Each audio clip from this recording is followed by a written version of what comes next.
Hey, what's up, everybody? True Boxing here. Thank you for coming back to Get Hit with the Truth. So today we're doing a What's Next on former super featherweight champion Hector Luis Garcia following his controversial 12-round split decision loss to Lamont Roach Jr. as he lost the WBA title with that defeat. Now, before we get into that, if you could smash the like button, leave a comment, subscribe to the channel. I really do appreciate any and all support that I can get as I continue to build my channel here. So this fight with Garcia and Roach took place on the Benavidez Andrade undercard on Showtime pay-per-view. Garcia's with the PBC.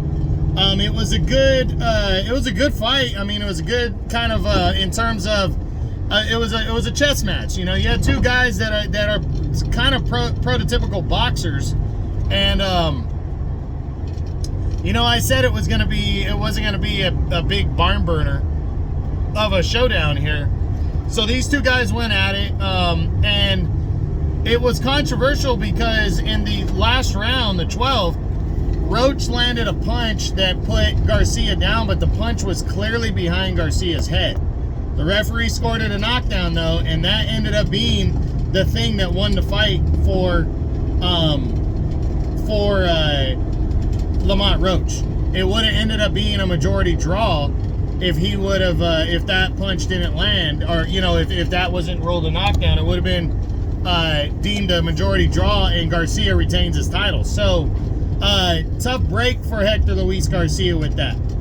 I do believe they've already protested it, the Garcia camp, and I think there's a decent to strong chance that the WBA orders an automatic rematch between the two for the title.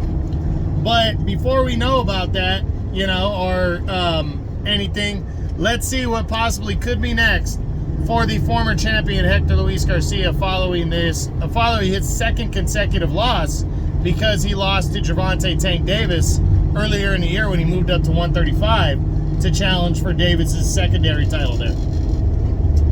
So now let's start with Emmanuel Navarrete. Not likely. Garcia with the PBC, Navarrete with Top Rank. Just not going to be a realistic fight. Plus, Navarrete probably wouldn't look his way anyways, because again, he's coming off back-to-back losses. Oscar Valdez, not likely. Not that Valdez will be looking his way, coming off of 2 losses in his last 3 fights.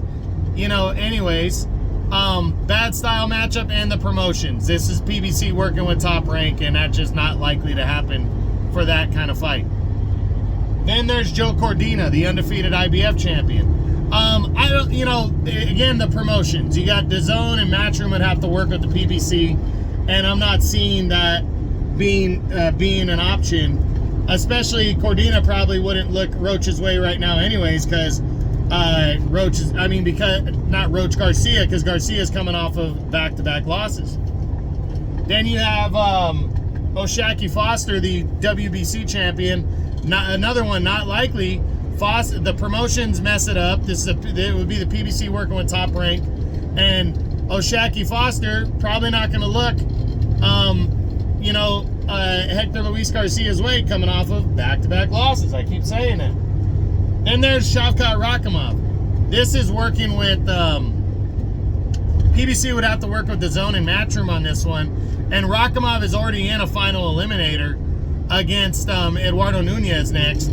So there's just really wouldn't be a point in these two guys fighting right now, and the promotions getting together. So I'm not seeing it. Robson Conceição. Conceição is coming off of, you know, multiple losses in his last few fights. But he's also a Top Rank guy, where Garcia is a PBC guy. Not likely to see them come together. Zelfa Barrett. This is Matchroom working with the PBC, and I just don't see this being a possibility. Then there's, like I said, the rematch with Lamont Roach Jr. I think that is going to be, you know, the most likely thing. We'll get into that in a couple minutes, but yeah, I mean, I definitely think that's a possibility. And then Mark Magsayo. I think Magsayo is looking more for a title opportunity next, or he's going to try to fight somebody other than Garcia, because Garcia's style, I think, would be tough for Magsayo. If they were to square off, I'd pick Garcia to beat him. but they're both PBC guys. So if the fight could be made, I think Garcia might want that, but I don't know if Magsayo would want that, especially Magsayo's coming off back-to-back losses as well. And the PBC might not want to set their fighters up in that kind of a fight. Anyway, so I'm not seeing that one. So there's also Edward Vasquez, who's coming off the loss to Joe Cordina for the title. I want to say he has ties with Matchroom, but would both fighters coming off of losses want to fight?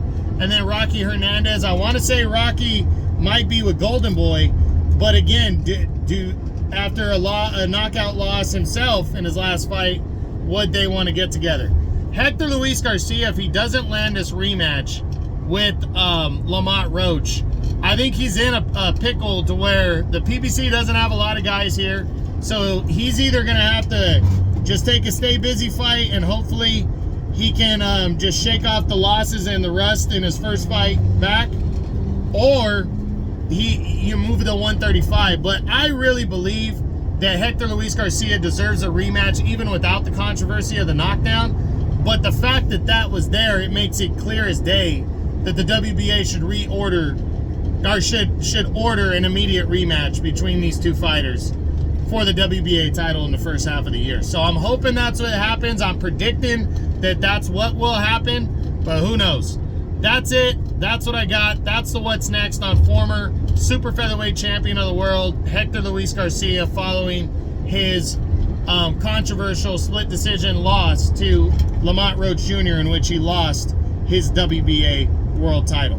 Hope you enjoyed the video. If you did, smash the like button, leave a comment, or subscribe to the channel. I appreciate any and all support. This is True Boxing. You've been hit with the truth.